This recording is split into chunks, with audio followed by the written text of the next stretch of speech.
Once upon a midnight dreary, while I pondered weak and weary over many a quaint and curious volume of forgotten lore, while I nodded, nearly napping, suddenly there came a tapping, as of someone gently rapping at my chamber door. "'Tis some visitor," I muttered, tapping at my chamber door. Only this and nothing more. Ah, distinctly I remember, it was in the bleak December, and each separate dying ember wrought its ghost upon the floor. Eagerly I wished the morrow, vainly I had sought to borrow from my book's surcease of sorrow, sorrow for the lost Lenore, for the rare and radiant maiden whom the angels name Lenore, nameless here forevermore.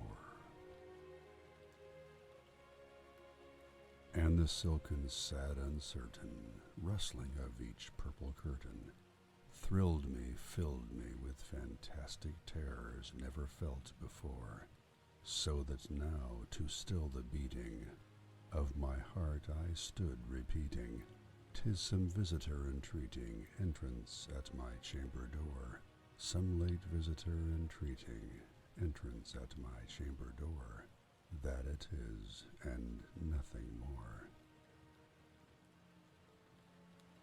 Presently my soul grew stronger, hesitating then no longer. "Sir," said I, "or madam, truly your forgiveness I implore, but the fact is I was napping, and so gently you came rapping, and so faintly you came tapping, tapping at my chamber door, that I scarce was sure I heard you.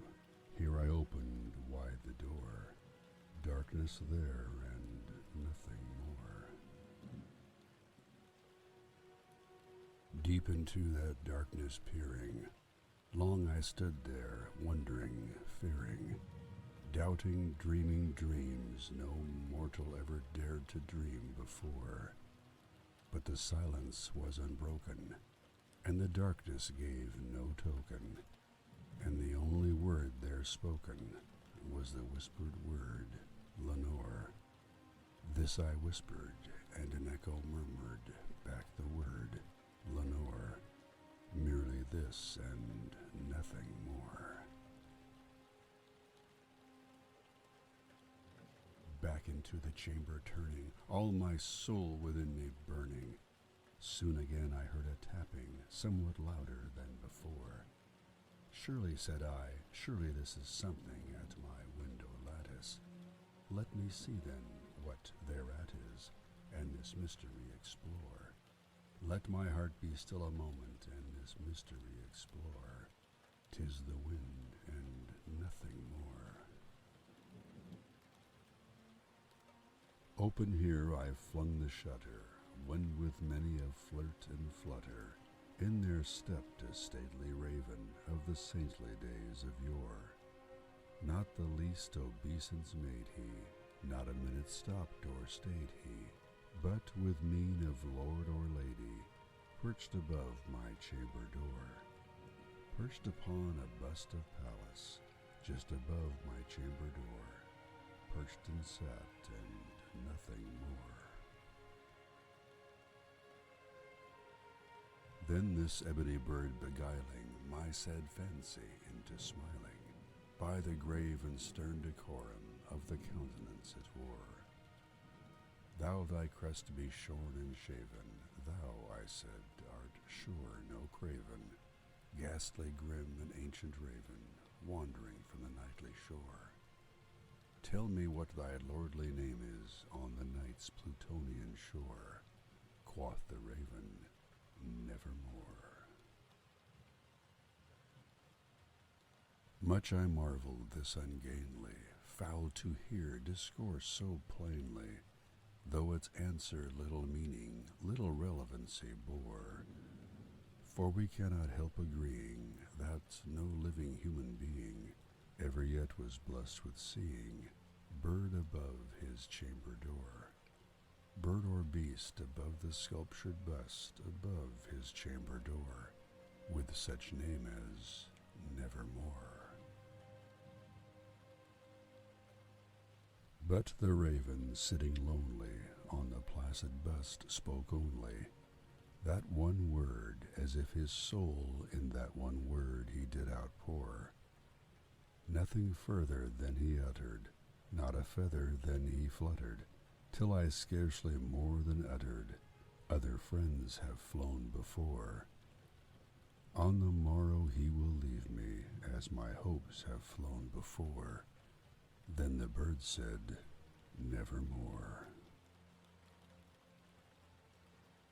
Startled at the stillness broken by reply so aptly spoken, doubtless, said I, what it utters is its only stock and store, caught from some unhappy master, whom unmerciful disaster followed fast and followed faster, till his songs one burden bore, till the dirges of his hope that melancholy burden bore of never, nevermore.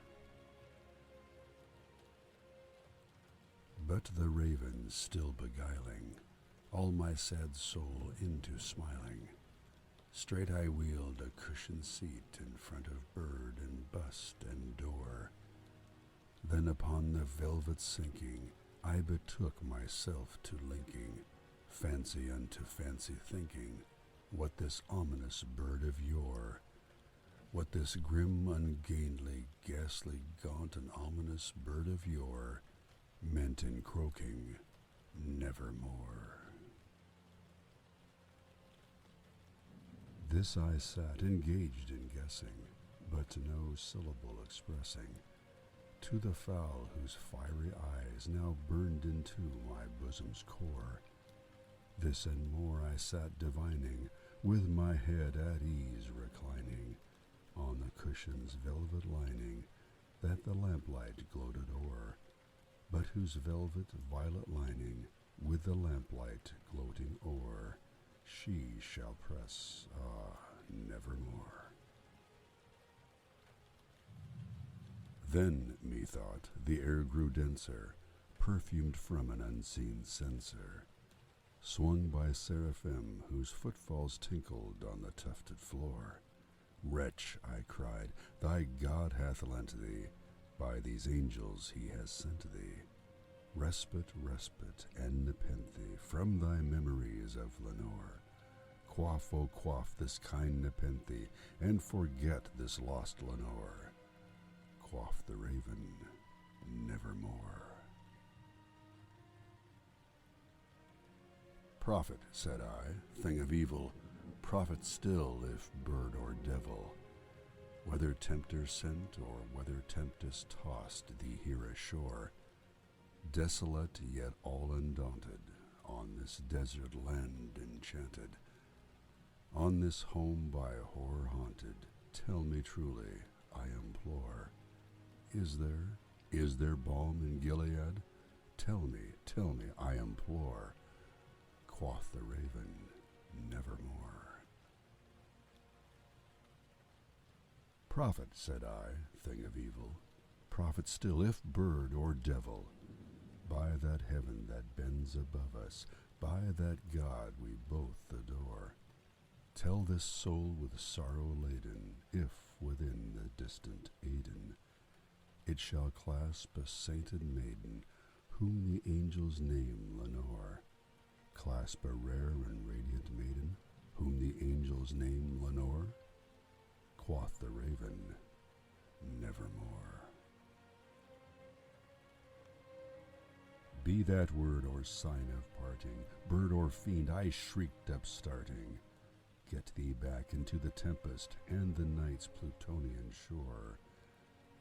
Leave no black plume as a token of that lie thy soul hath spoken. Leave my loneliness unbroken, quit the bust above my door. Take thy beak from out my heart, and take thy form from off my door. Quoth the raven, Nevermore.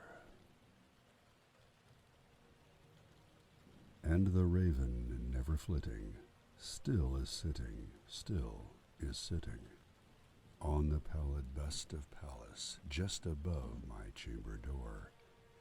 And his eyes have all the seeming of a demon's that is dreaming, and the lamplight o'er him streaming throws his shadow on the floor. And my soul from out that shadow that lies floating on the floor shall be lifted